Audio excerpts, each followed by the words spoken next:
Good morning, good afternoon, good evening. This is Rick Drogo. This is Crash the Party. This is episode 4 already because I'm having a lot of fun doing this and I'm learning a lot. And so we're switching it up. So the first 2 episodes were all about learning, and the third one we went ahead and it was a video that was recommended to me by YouTube. Right after the second video, it was about Tucker Carlson, something he had to say. And he's a very big media slash whatever. I don't even know what to call it. Podcasting, news. I mean, it's a lot of the news nowadays, but Republican, as far as I understand. So I want to go to the left now. This is a man that was recommended from me, the David Pakman Show. From what I understand, he's a Democrat. And so this video is about something that is a big part of all of our lives. I haven't watched it yet. I watched the first 30 seconds of it and thought, I'm going to go ahead and do this. I believe it's about tipping. So it's only about 10 minutes long. Just a reminder for anybody who hasn't watched the show, I don't really know much about politics. I'm just now getting into them, and I'm doing it live in front of everybody, hoping to create some positive dialogue and positivity in general around the topic, because there's such toxicity from what I've observed. When I'm trying to find out what's going on the left and the right, I'm getting 2 totally different stories. So, yeah, so that's it. We're not really learning necessarily today. We're just watching this and having fun. So let's check it out. All right, I'm going to rant a little bit here. If you hate this, I apologize, but I want to talk about something I just am so disgusted with, and I want to talk about tipping at not only restaurants, but everywhere. Now, I already know how this goes. The second you question tipping culture, people come out of the woodwork and go, "Oh, David, you're so cheap. You just don't want to tip." Listen, I tip consistently and I tip well. And honestly, in the US, 1 out of 10 times I go out somewhere, a server or wait staff or whatever recognizes me, that they tell me. And so I have to assume that some people are recognizing me and don't tell me. And so even if it were only... I've never seen this guy a day in my life. 1 out of 10 people notice you? That's pretty impressive. Yeah, I'm not gonna look now. That's pretty crazy. I can't even imagine that. But tipping. Yeah, only because I don't want to be the guy who people go, "Oh, David Pakman was here. He didn't tip." I am tipping. David okay? Pakman was here. I am not the person stiffing the workers. That is not the issue here. The issue is the system is broken, and it is disgusting. Especially because I'm going to argue it's not even good for workers. It's not good for workers to have to ask for or rely on tips. Now look at what's happened over the last 10 to 15 years. Tipping at restaurants, where it was a tipped wage, they made $2.63 an hour or some nominal amount, and tips were expected and part of their income. Tipping used to be 15%.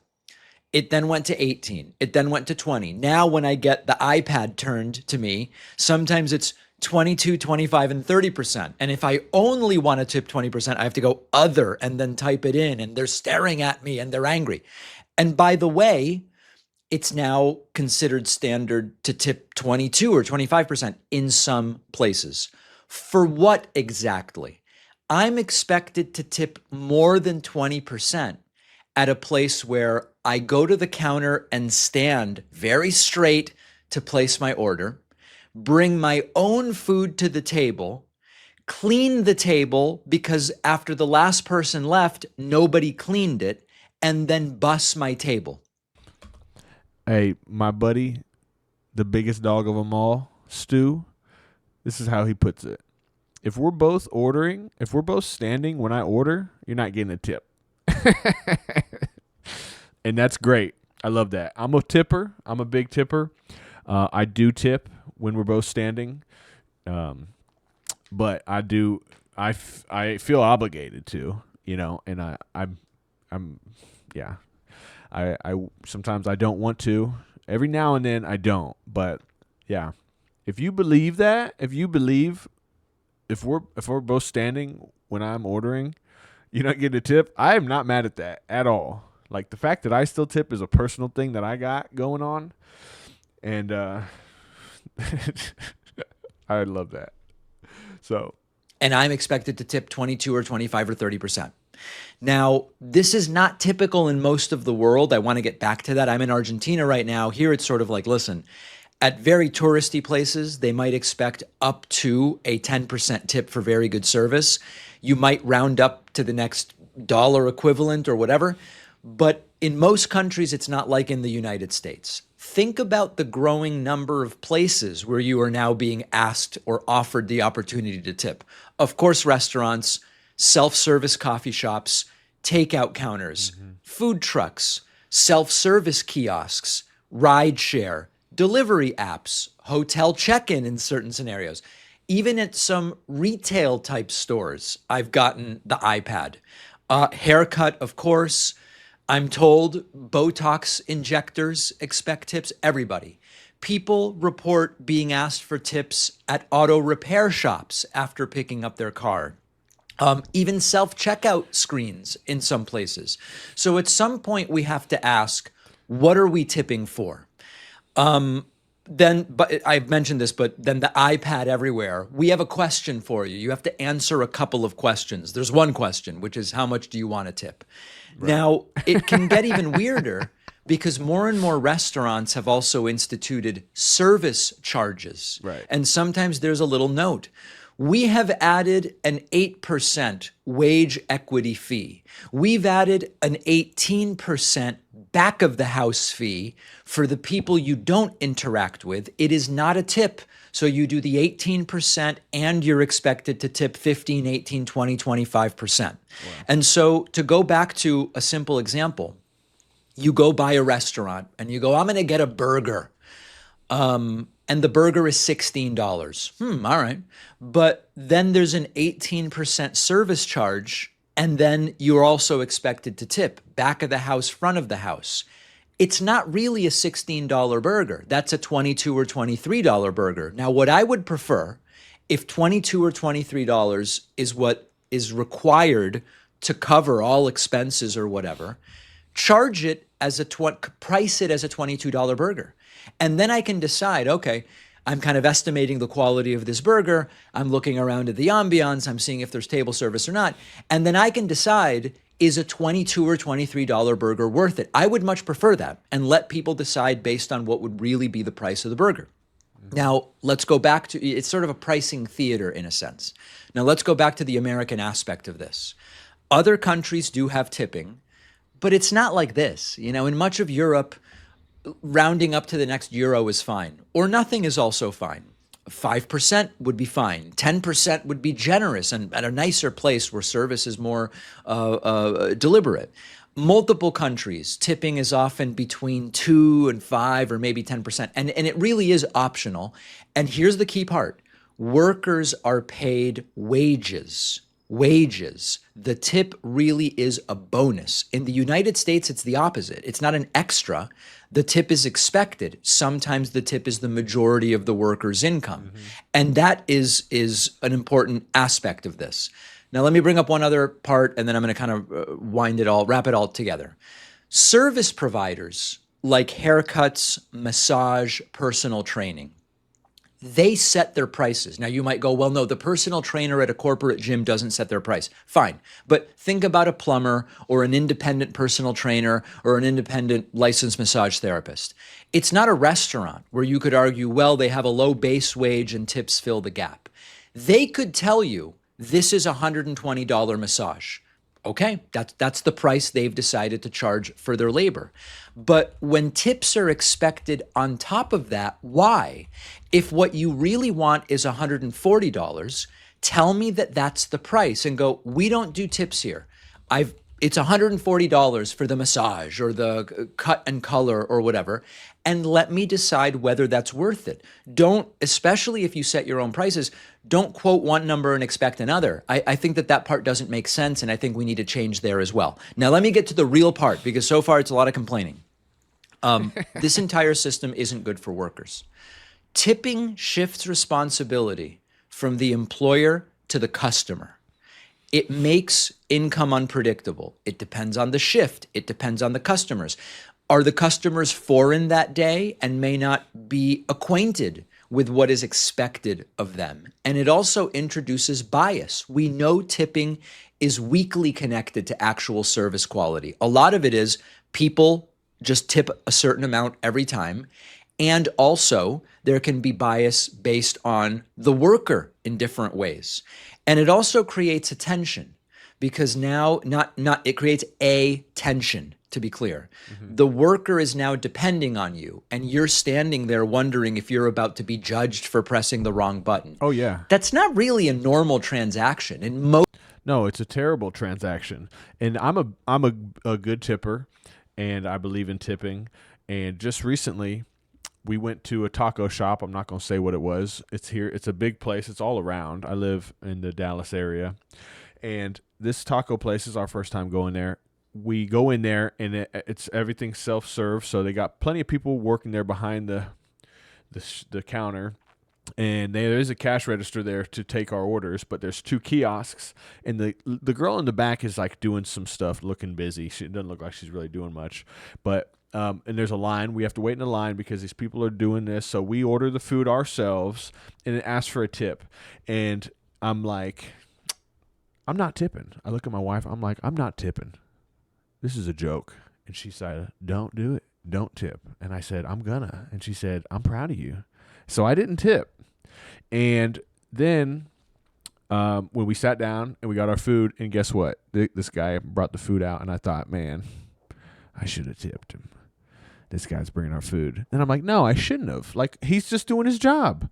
But guess what? I ordered a drink in a bottle, and they didn't bring it. So now I got to ask him, let me, I ordered a drink. Can I get my drink, please? So he's like, oh, yes, sir. And I'm thinking, he kind of says it, and in my head I'm thinking, he knows I didn't tip. It probably said it back there on the receipt. Didn't tip. No tip.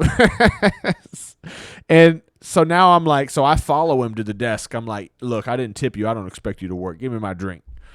And anyways, this is the kind of stuff it creates in people like me who, can be, I'm an overthinker sometimes. But yeah, nowadays we go to one of our favorite restaurants, one of our favorite pizza places, when you go to pay, they don't give me a receipt. They don't do anything. They have the tablet, they hold it, and they do this. Here you go. Looking at you. I'm like, dang, can I get some privacy? Even as a good tipper, I just think, can I have some privacy to do math? Okay, I need to use my fingers here for a minute. This is embarrassing. So it is. It's like he's saying. It creates tension, and it's not good. Most industries, at least it used to be the case that the price was the price. You don't meet with your accountant and then your taxes will be $1,800. Here's an iPad. How much do you want to tip? Now that might start. That's not the case right now, but that's something that might start. So I'm not saying I don't tip, I do tip, but we have created a system where customers feel pressured, workers feel dependent, businesses avoid responsibility, and we pretend it's normal. And I'm going to tell you something else. The idea that the possibility of a tip encourages better service, I don't really believe it. And I'll tell you, I'm here in Argentina. You go anywhere. There's a cafe I've been going to for breakfast. Tips are not expected there. And the service is better than anywhere in the United States. Quite frankly, instead of having some completely furious, disconnected person who you go up to make an order and they can't be taken away from their phone for even a second, right, and then they make your coffee in a paper cup and throw it at you, and it's terrible. Okay, there's professional wait staff here. Now, they don't make a crazy amount of money, but relative to the economy, they are paid a wage that is not dependent on tips. And the service is better. The service is universally better. So I don't even think that it works to encourage better service. Build it into the price. It's supposed to, though. It is supposed to. I've worked off tips before, and it affected me. I did everything I could to make sure I provided a better service. Even in the roofing industry, when I was able to get tips, And it was right when all this was kind of happening, but they made it so that it made sense. And I did everything I could for the person I was working for, the salesman. It was an interesting position that I had, but they made it make sense. And I made it work for me. And then when I was a server, I've been a server big time, a long time, a lot. And I made good money being a server and off of tips. So I get what he's saying, though, and I agree. I do agree with everything he's saying right here. If we didn't have it, then people could be putting their best foot forward. But also, this is America, and people are so whack here right now. Anywhere you go, we're dealing with this attitude where it's like, I'm bothering you. I walk in and I'm bothering. Like he said, they're on their phones. They got AirPods in. I can't believe it when I go somewhere and I'm ordering or I'm being helped, whatever it is, whether it's food or in retail or whatever it is, and they got AirPods in. That's crazy to me. I've ran restaurants before, and I remember when they started doing that, I was like, not in my restaurant. Take your AirPods out. That's not what's going on now. Anyways, yeah. I like this guy. He's pretty good. If the burger needs to be $22, make it a $22 burger. If the haircut needs to be $140, charge that, and then let people decide, that's crazy. I'm going to go and get a $9 haircut at whatever the place is. But the $9 haircut probably should be $20 because they're also expecting a tip. We are outsourcing wages to social pressure. Well, if you're a barber and you own your own barber shop, then if I was a barber and I owned my own shop, I would say this is how much the haircut is. And yeah, I don't know. I saw someone the other day talk about this. I'm not tipping they say I don't tip my barber because he comes up with his own prices. And so that just kind of has to be made clear, in my opinion. I still tip my barber. I'm going to tip everybody when there's an opportunity to tip them. I'll talk about that in the end. Pressure. It doesn't make sense. I'm sick of it. Now I'm ready for the verbal beatdown. Tell me where I'm wrong. Tell me if... Okay, so for me personally, I'm just going to tell you real quick how I feel about tipping. And that is that I believe in the Bible it says, so how you give, that's how it will be given back to you. And I believe that. And ever since I started living off of that belief, God has proven it to be true in my life. So when I give to people, when I have an opportunity to give without expecting anything, which I do a lot of times, when I tip, when I tip on the front end in these scenarios that we're talking about right now, that you really they shouldn't be there, right? They create this tension and stuff. When I tip them, I want you to call my name. Will, here's your drink, bro. Thanks for that tip, big dog. I'm wanting them to give me service, but if it doesn't happen, that's okay. Everybody has bad days, and I like to try to think that maybe I'm going to bless them and help change them. Even though they were rude to me, I still gave them a nice tip. And so I'm always going to tip 20% at restaurants, at least, unless you're a real trash bag. Then it takes something real special for me to not tip you at a restaurant. And I don't think I would never tip, because I've been a server before, and I know a lot of people struggle with their ability to control themselves emotionally, and I just think now is an opportunity for me to bless this person, even if they're being nasty or whatever. And so I like to go above and beyond if I can. If I'm eating, everybody around me is eating. That's how I want to live my life. I want to take care of everybody, even if it's the server. If I really had money one day, I'd be like Ric Flair, tipping how much tip you want, So just being able to bless people is an amazing feeling, an amazing thing to do. So anyways, my big question today is, who's responsible for all the tipping? Now that we're talking about this, is it the Democrats? Is it the Republicans? I don't know. If I go back to that video that I watched in episode 1 that talked about the economy, this would be, I know it kind of brushed over it, but I didn't get any clear answers. So who's for the tipping?